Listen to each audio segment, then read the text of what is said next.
അങ്ങനെ വീണ്ടും നമുക്ക് മാങ്ങ ഇട്ടിട്ടുണ്ട് കേട്ടോ. അപ്പോൾ നമുക്ക് ആദ്യത്തിൻ്റെ തോലിങ്ങനെ ചെക്ക് ചെയ്തെടുക്കാതെ. വലിയ മാങ്ങയാണ് കേട്ടോ. പക്ഷേ അതിനെ നമുക്ക് പുറത്തുനിന്ന് കാണുമ്പോൾ പഴുത്തിട്ടില്ല എന്ന് തോന്നും, പക്ഷേ നല്ലോണം പഴുത്ത് സൂപ്പറായിട്ടുള്ള മാങ്ങയാണ്. ഇതിൽ തൊലി കുറച്ചിങ്ങനെ ചെത്തി എടുക്കാം കേട്ടോ. ഇങ്ങനെ മുറിച്ച് ഫ്രിഡ്ജിൽ വെച്ചേക്കാമെന്ന് കരുതി. ഒന്നും എപ്പോഴും കിട്ടുകയല്ല.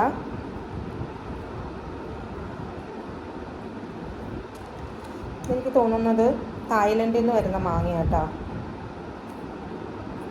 നമ്മൾ ഈ റീൽസിലൊക്കെ കാണുമല്ലോ, ഇങ്ങനെ അവരിങ്ങനെ ചെത്തി കോരി പൊട്ടിച്ച് അതൊക്കെ കഴിക്കണേ. അപ്പം കിട്ടുമ്പോൾ അതിങ്ങനെ മേടിച്ച്, കാരണം കാശ് നോക്കിയിട്ട് കാര്യമില്ല, മാങ്ങയെങ്കിൽ മാങ്ങ തിന്നെ ഇവിടെ. പിന്നെ ഇവിടുത്തെ മാവിലൊക്കെ മാങ്ങ ഉണ്ടാകട്ടെ സീസൺ ആയിക്കഴിഞ്ഞാൽ കുഞ്ഞു കുഞ്ഞു മാങ്ങയാണ്. നമ്മുടെ നാട്ടിലെ പോലെ വലിയ മാങ്ങയല്ല. എല്ലാ വീട്ടിലും ഒരേ ടൈപ്പ് മാങ്ങയുള്ളത്.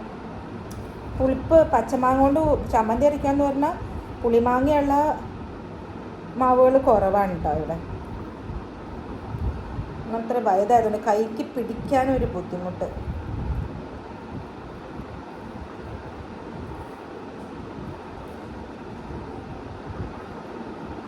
ഒരുവിധത് തോല് കംപ്ലീറ്റ് എത്തിക്കണം. എന്തെങ്കിലുമൊക്കെ അടിച്ച് മരുന്നൊക്കെ അടിച്ച് വരുന്നതാണെങ്കിൽ. പക്ഷെ ഇത് മരുന്നടിച്ചിട്ട് പഠിപ്പിക്കുന്നതല്ല കേട്ടോ. ഇത് ഭയങ്കര ടേസ്റ്റാണ്. നമുക്കത് ചെക്ക് ചെയ്ത് നോക്കാം.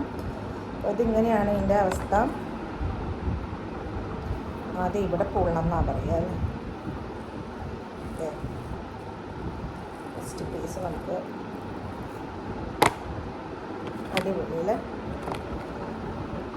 അടുത്ത പീസ് കൂടി നോക്കാം. നന്നായി പോയത് നല്ല മണമുണ്ട് കേട്ടോ. അതിന്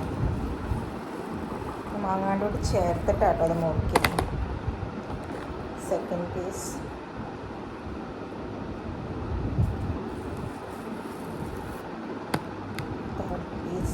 അങ്ങനെ 4 പീസ് കിട്ടിയിട്ടുണ്ട് ഇതിനകത്ത്. വലിയ പീസാണ്.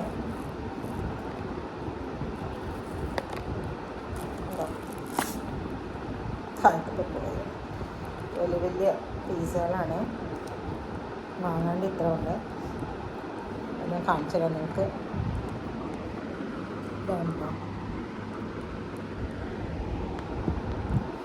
ഇതുപോലത്തെ മാങ്ങ ഇട്ട് കഴിഞ്ഞാൽ മേടിച്ചോളാം. നല്ല പുറത്ത് പച്ചയാണെങ്കിൽ. ഞാൻ ഇത് നമ്മുടെ ലുലുലൊന്നും കണ്ടിട്ടില്ല കേട്ടോ അങ്ങനത്തെ മാങ്ങ. പേരെന്താണെന്നൊന്നും ചോദിക്കരുത്, അറിയത്തില്ല. മാമ്പഴം എന്ന് പറഞ്ഞ കടയിൽ പറഞ്ഞപ്പോൾ കൊണ്ടുവന്ന് വന്നതാണ് കേട്ടോ. പച്ചമാങ്ങ ഇവിടെ കടയിലൊന്നും മേടിക്കാൻ കഴിയില്ല. അതിവിടെ വീടുകളിൽ ഉണ്ടാകുമ്പോൾ നമുക്ക് കിട്ടുള്ളൂ കേട്ടോ. ഇപ്പോൾ നാട്ടിലെ പച്ചമാങ്ങ കടകളിൽ കിട്ടുന്ന പരിപാടിയില്ല. അതൊക്കെ പുറത്തുനിന്ന് വരുന്ന ഫ്രൂട്ട്സ് അല്ലേ. ഇവിടെ ഈ ചാമ്പങ്ങ ഉണ്ടാവും, ചെറിയ ചെറിയ ചാമ്പങ്ങ. ചില വീടുകളിൽ വലിയ ചാമ്പങ്ങയുണ്ട്. പുറത്തുനിന്ന് കൊണ്ടുവന്ന് വെച്ച് പിടിച്ചത്. ഇത്രയും വലിയ മാങ്ങ 2 ഇട്ട്